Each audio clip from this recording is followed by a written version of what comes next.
Assalamualaikum warahmatullahi wabarakatuh. Waalaikumsalam warahmatullahi wabarakatuh. Kenalkan, saya Muhammad Ibrahim. Di sini saya akan mempresentasikan makalah saya tentang ketidakadilan hukum di Indonesia. Oke. Disusun oleh Ibrahim. Kemudian ketidakadilan hukum di Indonesia berujung pada fenomena ketidakmerataan atau ketidakseimbangan dalam penerapan hukum yang terjadi di Indonesia. Ketidakadilan hukum ini mencakup berbagai bentuk penyimpangan yang terjadi dalam sistem peradilan dan penerapan hukum yang tidak sesuai dengan prinsip keadilan, hak asasi manusia, dan perlindungan yang setara bagi seluruh warga negara. Meskipun Indonesia memiliki sistem hukum yang jelas dalam konstitusi dan berbagai peraturan perundang-undangan, implementasinya seringkali tidak berjalan dengan adil.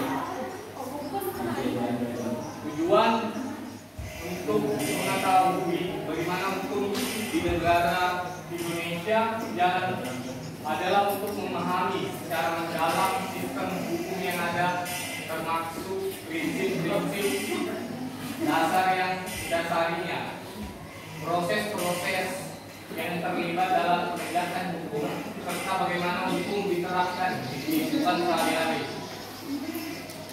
Hari ini bertujuan agar kita dapat menilai sejauh mana hukum di Indonesia memenuhi prinsip keadilan, kesetaraan, dan transparansi bagi seluruh warganya. Oke, good. Manfaatnya menambah pengetahuan tentang penerapan hukum di Indonesia adalah untuk memberikan pemahaman yang lebih baik mengenai cara hukum diterapkan dalam kehidupan sehari-hari, termaksud hak dan kewajiban yang dimiliki oleh setiap individu. Dengan pengetahuan ini, seseorang dapat lebih bijak dalam bertindak sesuai dengan aturan hukum, menghindari pelanggaran, serta mengetahui cara yang tepat untuk menyelesaikan masalah hukum yang dihadapi. Penyebab ketidakadilan hukum di Indonesia: korupsi dalam sistem hukum. Korupsi menjadi penyebab utama ketidakadilan hukum di Indonesia. Banyak aparat penegak hukum seperti hakim, jaksa, dan polisi terlibat dalam praktik suap dan gratifikasi. Hal ini menyebabkan keputusan hukum yang tidak objektif dan cenderung berpihak pada pihak yang mampu memberikan imbalan, sementara pihak yang tidak memiliki akses atau kekuatan ekonomi seringkali menjadi korban ketidakadilan. Dua, diskriminasi dan bias dalam penegakan hukum. Diskriminasi dalam penegakan hukum berdasarkan ras, agama, suku, dan status sosial seringkali terjadi di Indonesia. Kelompok tertentu suku masyarakat adat, minoritas agama, atau mereka yang berasal dari daerah tertentu dapat mengalami perlakuan yang tidak adil dalam proses hukum. Diskriminasi menciptakan ketidaksetaraan dalam penerapan hukum di masyarakat. Tiga, kelemahan dalam sistem peradilan.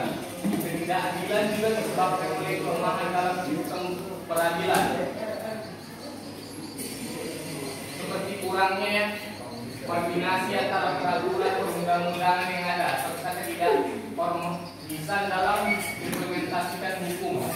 Tumpang tindih atau ketidakjelasan dalam peraturan membuat penegak hukum sulit untuk membuat keputusan yang konsisten dan adil. Selain itu, kekurangan tenaga ahli, jumlah hakim yang terbatas, dan belum kerja yang benar juga mempengaruhi kualitas putusan hukum. Dampak ketidakadilan hukum di Indonesia.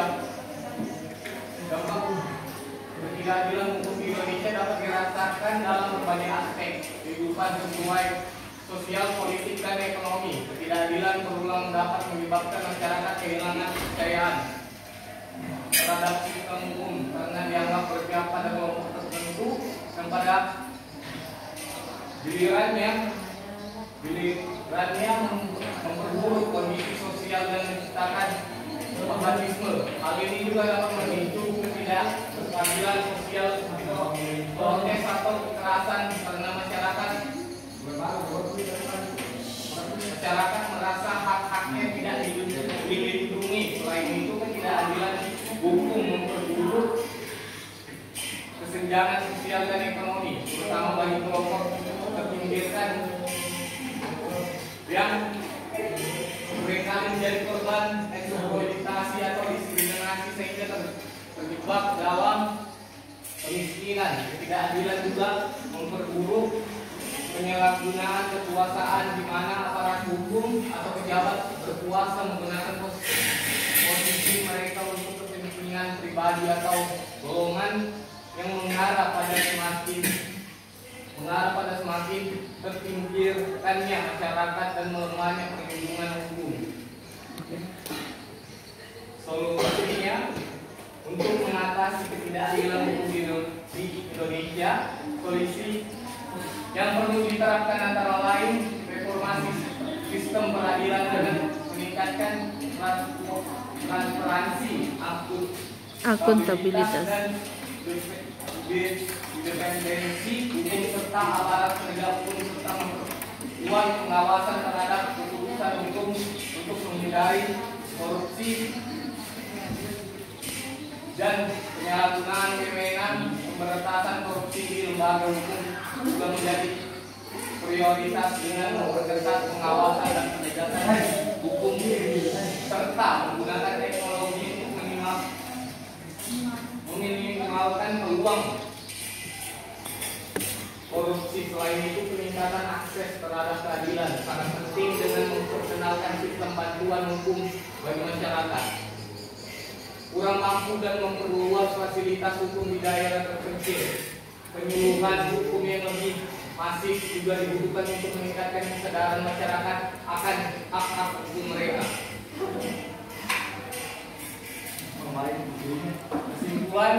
Kesimpulannya, ketidakadilan hukum di Indonesia merupakan masalah kompleks yang disebabkan oleh berbagai faktor seperti korupsi, ketimpangan sosial, diskriminasi, dan kelemahan dalam sistem peradilan. Dampak dari ketidakadilan hukum di kini sangat luas, mulai dari hilangnya kepercayaan masyarakat terhadap sistem hukum hingga meningkatnya ketegangan sosial dan ketidakstabilan politik. Untuk mengatasi masalah ini diperlukan reformasi sistem hukum yang mencakup pemberantasan korupsi, peningkatan akses keadilan, pendidikan hukum, serta pengawasan terhadap aparat penegak hukum. Upaya-upaya tersebut sangat penting agar sistem hukum di Indonesia dapat berjalan dengan adil, transparan, dan merata, serta dapat memenuhi prinsip keadilan bagi seluruh warga negara tanpa diskriminasi.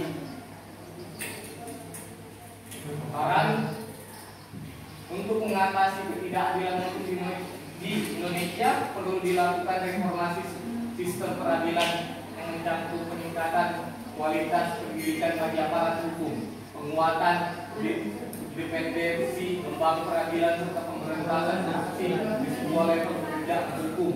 Selain itu, penting meningkatkan akses keadilan bagi seluruh lapisan masyarakat, terutama yang kurang mampu, melalui program bantuan hukum dan penyuluhan hukum yang lebih masif, pengawasan yang lebih ketat terhadap aparat penegak hukum, serta penggunaan teknologi untuk transparansi proses hukum juga perlu diterapkan. Dengan langkah-langkah ini, diharapkan sistem hukum Indonesia dapat lebih adil, efisien, dan mampu memberikan perlindungan hukum yang merata bagi seluruh warga negara. Oke. Dan terima kasih. Sekian presentasi saya. Oke, kasih aplaus yang meriah dulu buat Mbak Im, luar biasa. Yes. Yang disampaikan Mbak Im sehubungan dengan materi yang dibawakan. Judulnya Neng, coba ke atas lagi Neng. Jadi sehubungan dengan ketidakadilan hukum di Indonesia itu apa ya, mencerminkan memang sebenar-benarnya keadaan hukum di Indonesia saat ini. Jadi tugas berat para penegak hukum untuk menegakkan supaya hukum itu menjadi tegas dan adil kepada semua orang atau semua warga negara. Jadi tadi yang disampaikan itu salah satunya yang membuat hukum di negara Indonesia itu terjadi ketidakadilan, itu salah satunya hakim gitu ya. Hakim yang tidak berkompeten, kemudian hakimnya juga kurang gitu, kekurangan hakim. Atau kerja hakim juga kurang bagus. Nah, kira-kira nih kalau menurut Baim, yang membuat kekurangan itu apa kira-kira? Apakah banyak yang tidak minat di bidang hukum atau karena kurang apa kira-kira dari pemerintah sehingga hakim itu maksudnya kan kekurangan hakim, maksudnya bukan kurang yang lain, maksudnya kurang hakim, dan juga hakim itu ada yang tidak jujur, otomatis dia itu mencari keuntungan pribadi gitu kan untuk menegakkan hukum. Itu yang terjadi. Kira-kira apa yang terjadi sebenarnya yang perlakuan pemerintah terhadap hakim itu menurut Baim?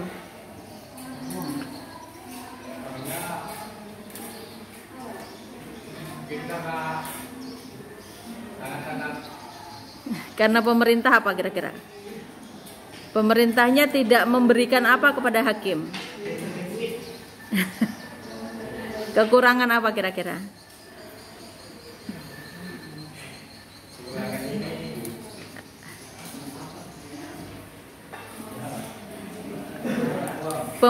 Pemberian kesejahteraan gitu. Mungkin gajinya juga kurang. Gaji. Terima yang penyumbang. Oh gitu ya. Jadi begini, hakim itu kenapa bisa terjadi ketidakadilan pada saat memberikan keputusan? Mungkin karena kesejahteraan atau gajinya kurang, gitu ya. Jadi sehingga siapa yang berani membayar dia lebih tinggi, maka dia mau berbohong, gitu ya. Itu yang terjadi ya di negara Indonesia. Ngeri ya, ngeri. Padahal hakim itu ya betul. Jadi lo punya uang, maka lo yang kuasa.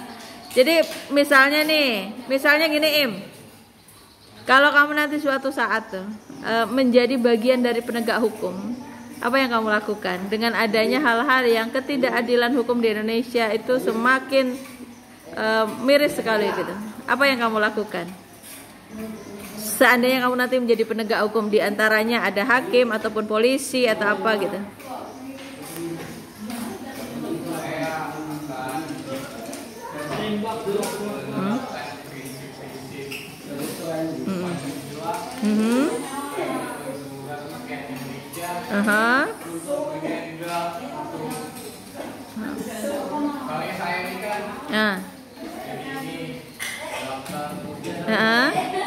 Oke.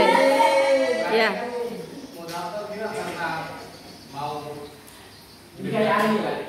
Oke, luar biasa. Woi, keren. Masya Allah. Iya, betul. Jadi,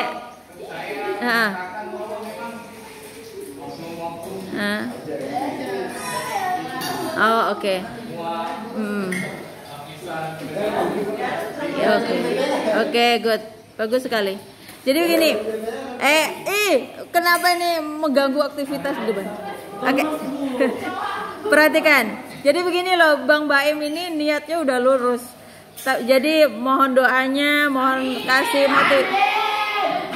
semangat. Dari niatnya saja sudah baik. Oke, perhatikan ya. Hai guys. Jadi niatnya Bang Baim ini, kenapa dia menulis ketidakadilan hukum di Indonesia? Salah satunya adalah ingin mewujudkan dia sebagai seorang penegak hukum di Indonesia gitu ya. Karena melihat penegak hukum di Indonesia itu juga dipandang oknum yang kurang baik, dan kamu akan membuktikan bahwa itu tidak benar. Oke, kemudian misalnya ada dan kamu nanti jika menjadi seorang penegak maka akan sesuai dengan pedoman Pancasila, misalnya menegakkan keadilan sosial bagi seluruh rakyat Indonesia. Amin. Luar biasa mulia sekali loh. Jadi kita aminkan, kita doakan semoga semua dilancarkan urusannya Bang Baim. Oke, terima kasih Bang. Silakan ditutup. Sekian presentasi dari saya. Jika ada kurangnya, mohon maaf. Salam saya tutup. Assalamualaikum warahmatullahi wabarakatuh. Waalaikumsalam warahmatullahi wabarakatuh. Kasih aplaus dulu buat Bang Baim.